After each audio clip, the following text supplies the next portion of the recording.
Welcome to today's Explainer. We are jumping right in today, and we're unpacking a source text that takes us on this incredibly visceral, deeply emotional journey through a famous biblical event.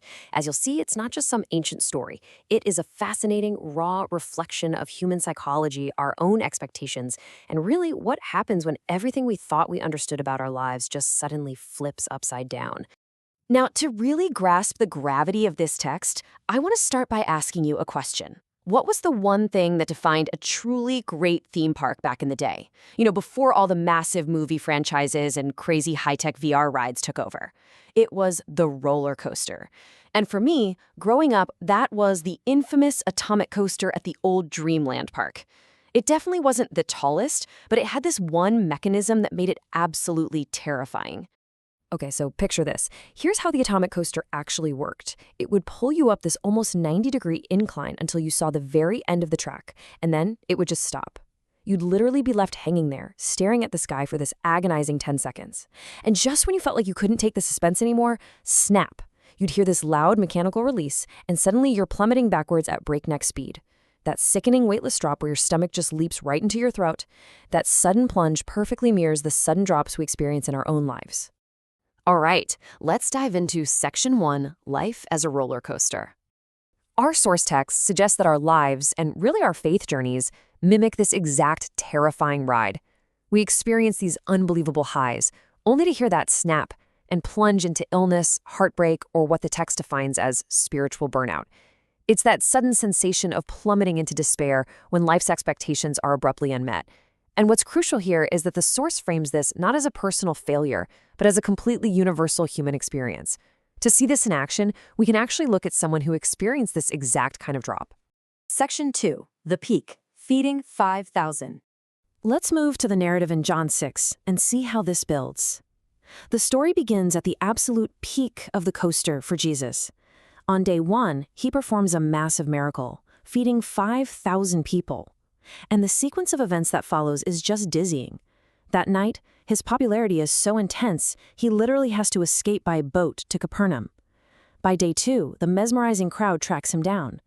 But later that same day, Jesus delivers an incredibly difficult sermon, and by the end of day 2, the entire massive crowd abandons him. It's a staggering rise and a totally catastrophic fall. At the peak of this ride, the crowd was in a state of ecstatic excitement. They were ready to take Jesus by force and just make him their king on the spot. But why? Was it because of his deep spiritual teachings? Well, not exactly. They wanted to make him king simply because he filled their stomachs. He was providing a tangible physical benefit right then and there.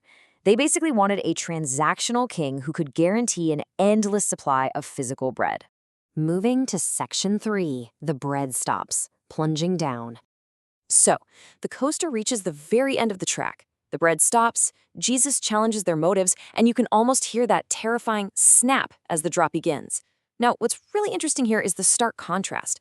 The crowd expected physical bread and an easy king, but Jesus completely shifts the paradigm. He offers the bread of life, demanding deep spiritual surrender, and the reaction to this massive disconnect is immediate. They say, this teaching is hard. Who can accept it? And look, we have to pause here and just be deeply empathetic. It is a completely natural human reaction to want to walk away when our immediate needs aren't met and the teachings get difficult, right? They were expecting a free meal, and instead they got a complex, challenging theological metaphor about flesh and blood.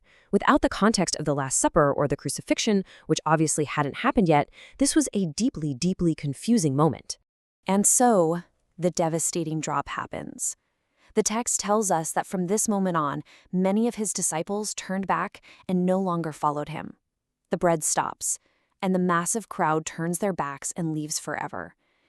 Just imagine the sickening, rapid drop of that moment. One day you're being hailed as a king by thousands. The next you are watching their backs as they walk away into the distance, never to return. Section 4. Jesus' bitter question. This brilliantly illustrates Jesus at the absolute bottom of this drop. The text challenges this picture of Jesus as some stoic deity who was totally immune to human emotion. And instead, it reveals the human Jesus. As we see, he gets annoyed by the crowds. He seeks isolation when he's burdened. He weeps in sorrow, and he absolutely feels the real sting of abandonment. He experienced the exact same emotional drops and exhaustion that we do. In the hollow, bitter aftermath of the crowd's departure, Jesus turns to the 12 friends he has left, and with incredible vulnerability, he asks them, "You do not want to leave too, do you?" You can just feel the heavy emotional weight of that question.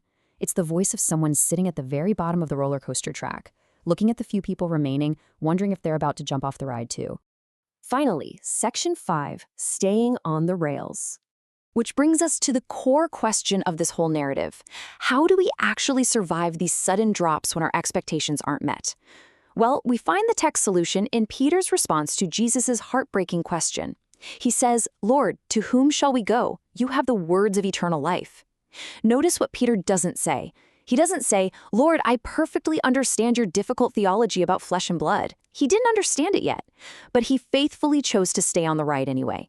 He recognized that the ultimate truth was with Jesus, even when the immediate circumstances were incredibly painful and confusing. So, the crucial point is this. Just like that old atomic coaster, the downward plunge provides the exact momentum needed to rise again. Step 1 is experiencing the terrifying drop. We're all going to go through it. Step 2 is feeling the momentum build at the bottom.